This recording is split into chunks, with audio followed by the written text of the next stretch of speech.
السلام علیکم دوستو، وطن عزیز میں ان دنوں ایسا لگ رہا ہے کہ گٹر صحافت ہو رہی ہے، گٹر سیاست ہو رہی ہے، اور اب خدشہ یہ ہو چلا ہے کہ بہت جلد ہی کہیں عدلیہ اور دوسرے اداروں کے ساتھ بھی یہی گٹر کا لفظ نہ لگ جائے۔ اور اس کی بنیادی وجہ ایک تو یہ ہے کہ عمران خان سابق وزیر اعظم کی ذاتی زندگی کے حوالے سے جتنے زور شور کے ساتھ اس وقت بات ہو رہی ہے، ان کے دوسرے نکاح کی بات، یعنی بشرا بی بی کے ساتھ عدت میں نکاح کے حوالے سے ایک کیس چل رہا ہے لاہور ہائی کورٹ میں، اب اس نکاح کا ریکارڈ بھی طلب کر لیا گیا ہے، اور اس میں آپ کو معلوم ہے کہ دونوں مرتبہ جو نکاح ہوا وہ مفتی سعید نے کیا، اور مفتی سعید یعنی وہ خود بھی اگر یہ کوئی جرم ہوا ہے تو وہ بھی اس میں اتنے ہی ذمہ دار ہیں جتنے عمران خان یا بشرا بی بی ہیں، کہ جی عدت کے دوران یہ نکاح ہوا، انہوں نے نکاح پڑھایا۔ یعنی جو بھی ڈاکٹر سے آپ جب رجوع کرتے ہیں تو ڈاکٹر پہلے آپ سے تمام تر آپ کی ہسٹری پوچھتا ہے، تمام تاریخ پوچھتا ہے، اس کے بعد وہ پھر اپنی تشخیص کرتا ہے، اپنا فیصلہ سناتا ہے کہ علاج سرجری کے ذریعے ہوگا یا عام دوائیوں کے ذریعے ہوگا۔ تو اس معاملے میں اب ایسا لگتا ہے کہ پاکستان میں تمام مسائل ختم ہو گئے، اور عمران خان کے خلاف جب کچھ نہ ملا تو اس قسم کا گندا کام کیا جائے، یعنی ایک صاحب لے کے پہنچ گئے درخواست کے یہ نکاح ان کا عدت کے دوران ہوا تھا۔ تو میں دیکھ رہا تھا کہ ڈاکٹر جاوید غامدی صاحب بڑے لبرل عالمی بلکہ عالمی سطح پہ جانے پہچانے عالم دین ہیں، کہ انہوں نے اس حوالے سے کچھ بات کی ہے۔ کسی نے ان سے سوال کیا کہ یہ جو عدت کے دوران نکاح کیا وہ کیا تشریح کرتے ہیں، ان کے نظر میں یہ سارا قصہ کیا ہے۔ تو آئیے پہلے دیکھتے ہیں کہ جاوید غامدی صاحب نے اس تمام معاملے کا جواب کیا دیا۔ عدت کو سمجھ لینا چاہیے وہ چیز کیا ہے، یعنی جس وقت کسی خاتون کو طلاق ہوتی ہے یا اس کا شوہر دنیا سے رخصت ہو جاتا ہے تو اس کا اندیشہ ہوتا ہے کہ کسی بچے کا معاملہ نہ ہو۔ اس کو اصطلاح میں کہتے ہیں استبراء رحم۔ عدت اس لیے مقرر کی گئی ہے، یعنی اس عورت سے اللہ تعالیٰ نے یہ تقاضا کیا ہے، کیونکہ مرد کے پیٹ میں تو بچہ نہیں ہوتا، عورت سے یہ تقاضا کیا گیا ہے کہ وہ اگر طلاق ہے تو 3 مہینے، اگر شوہر دنیا سے رخصت ہو گیا ہے تو 4 مہینے 10 دن انتظار کرے۔ کس لیے انتظار کرے؟ اس لیے انتظار کرے کہ اگر بچے کا کوئی اندیشہ ہے تو صورتحال بالکل واضح ہو جائے۔ یہ جو اب آپ کے پاس جدید ذرائع پیدا ہو گئے ہیں یہ تو اس زمانے میں تھے نہیں، تو اس کے لیے یہ قانون بنایا گیا۔ پھر اس کے بعد آگے اس کی وضاحت کی گئی۔ دیکھیے اس کو کس طرح قرآن واضح کرتا ہے۔ یہ سوال پیدا ہوا کہ ایک عورت کو طلاق ہوئی ہے یا اس کا شوہر دنیا سے رخصت ہو گیا ہے اور 10 دن کے بعد بچہ پیدا ہو گیا، تو اب کیا وہ پھر بھی 4 مہینے 10 دن عدت گزارے گی؟ تو فرمایا نہیں، کوئی ضرورت نہیں، بس ختم ہو گیا معاملہ۔ جس مقصد کے لیے پابندی لگائی گئی تھی اب اس میں کوئی شبہ کا امکان باقی نہیں رہا، تو اس لیے فرمایا کہ جب وضع حمل ہو گیا تو عدت بھی ختم ہو گئی۔ پھر یہ سوال پیدا ہوا، اور یہ سب قرآن میں ہے،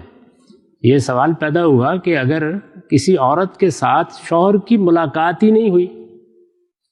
تو اس میں کیا ہوگا؟ چنانچہ یہ سوال اس وقت بہت شدت سے مدینے میں پیدا ہو گیا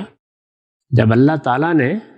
سیدہ زینب سے رسول اللہ کی شادی یا نکاح کا اعلان کر دیا طلاق کے فوراً بعد۔ تو یہ سوال پیدا ہوا کہ یہ کیسے ہو گیا، عدت تو ابھی گزری نہیں۔ تو فرمایا کہ کبھی ملاقات ہوئی نہیں تھی، ملاقات اگر ہوئی نہیں ہے تو کوئی عدت نہیں۔ اسی طرح جن خواتین کے ہاں ایام کا مسئلہ ہو گیا، ان کا مسئلہ پیدا ہوا تو قرآن نے اس کا جواب یہ دیا، ان تب تم اگر کوئی شبہ ہے تو پھر اس 3 مہینے یا 4 مہینے 10 دن گزارنے چاہیے۔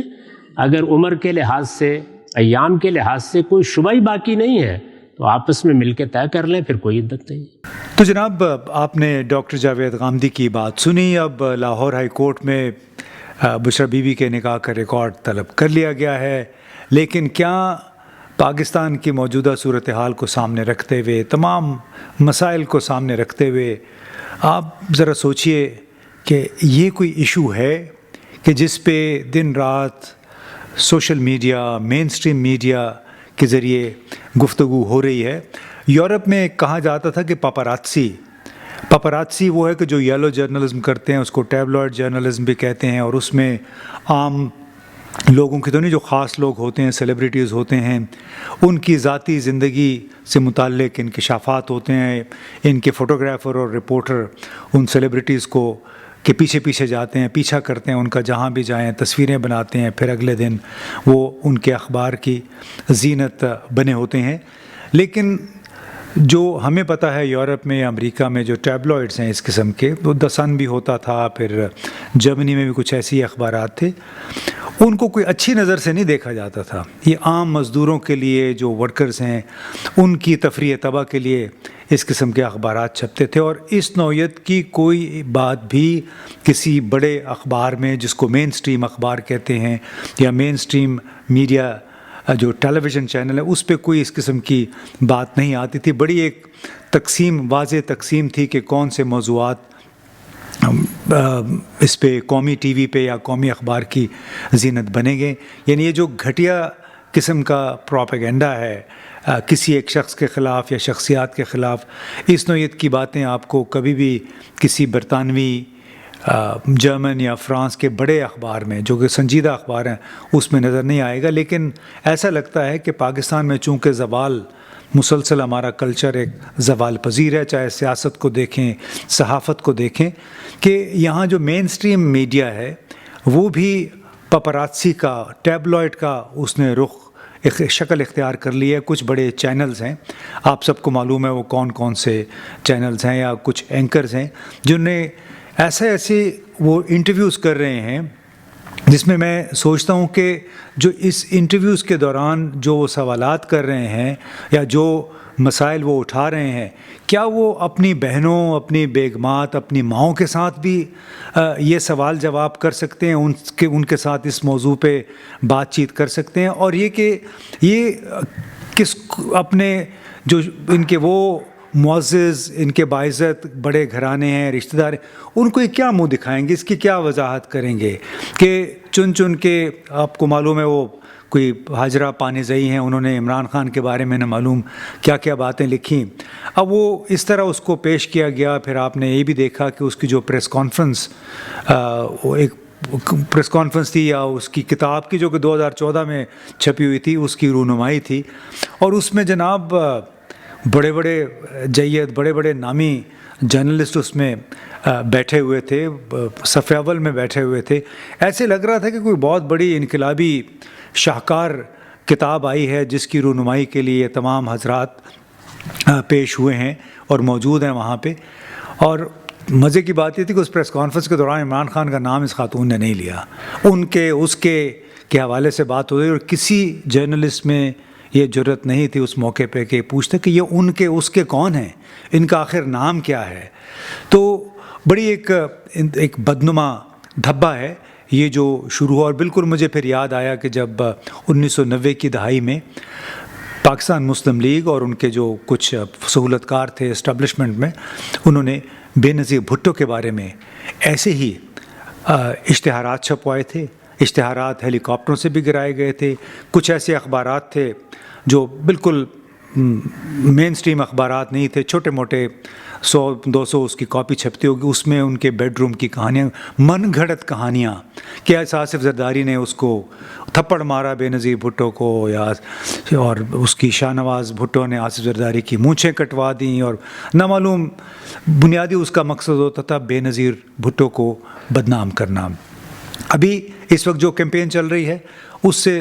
اس کا بنیادی مقصد ہمیں یہ لگتا ہے کہ کس طریقے سے لوگوں کے دلوں سے عمران خان کو اتارا جائے۔ یعنی اور کوئی مسئلہ نہیں رہ گیا، ان کا دوسرا تیسرا یا عدت میں بشرا بی بی کے ساتھ نکاح رہ گیا. اور وہ آپ نے ڈاکٹر جاوید غامدی کی بات سن لی کہ جو کہا جا رہا ہے وہ اس نکاح پہ غالباً وہ اس کا اطلاق ہی نہیں ہوتا ہے، کیونکہ وہ تو ماشاءاللہ بڑے بڑے بچوں کی ماں ہیں، ان کو کوئی شک و شبہ نہیں تھا کہ ان کی کوئی مزید اولاد ابھی ہوگی خاور مانکا سے. اب بڑی میں بھاری دل کے ساتھ یہ موضوع میں نے چھیڑا، اور اس وجہ سے کہ میں بطور صحافی، بطور ایک قلم کار، مجھے انتہائی افسوس ہوا کہ ایک شخص کی دشمنی میں ایک شخص کو بدنام کرنے کے لیے ہمارے بڑے بڑے میڈیا ہاؤسز اور بڑے بڑے جو خود کو کہتے ہیں صحافی، انہوں نے وہ کردار ادا کیا ہے جو میں یہاں پہ نام نہیں لینا چاہتا. یعنی آپ پیسے کی خاطر، آپ لالچ میں آ کے اس قسم کے کام کر کے کسی کو نہیں گرا سکتے، بلکہ آپ خود کو گرا رہے ہیں. اور مجھے پہلے بھی میں نے ایک بات کی تھی کہ ایک جرمن فلاسفر شاعر تھے فریڈرک شیلر، اس کا ایک ڈرامہ تھا، اسٹیج ڈرامہ تھا دا پرنس.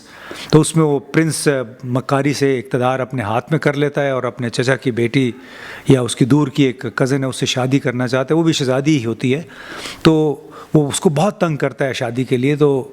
ملازمہ اس کی شہزادی کی کہتی ہے کہ تو آپ کا تو اس نے جینا حرام کر دیا ہے. تو اس نے شہزادی نے کہا کہ یہ مجھے رسوا تو کر سکتا ہے، مجھ پہ دباؤ تو ڈال سکتا ہے، مجھے گرا نہیں سکے گا. تو بس یہ یاد رکھیے کہ جس شخص کی اپنی عزت ہو، جس کی اپنی انٹیگریٹی ہو، وہ گرے گا نہیں. لیکن جن کے پاس یہ اثاثہ نہیں ہے، اس کا شاہکار، اس کا آپ مظاہرہ آج کل ٹیلی ویژن میں بھی دیکھ رہے ہیں، اخبارات میں بھی دیکھ رہے ہیں. واللہ عالم یہ سلسلہ کہاں جا کے رکے گا. لیکن ہم نئی نسل کو اور یہ لوگ اپنے بچوں کو، اپنی بہنوں، بیٹیوں، ماؤں کو آئی ڈونٹ نو کہ کس طرح منہ دکھانے کے قابل رہیں گے. بہت بہت شکریہ.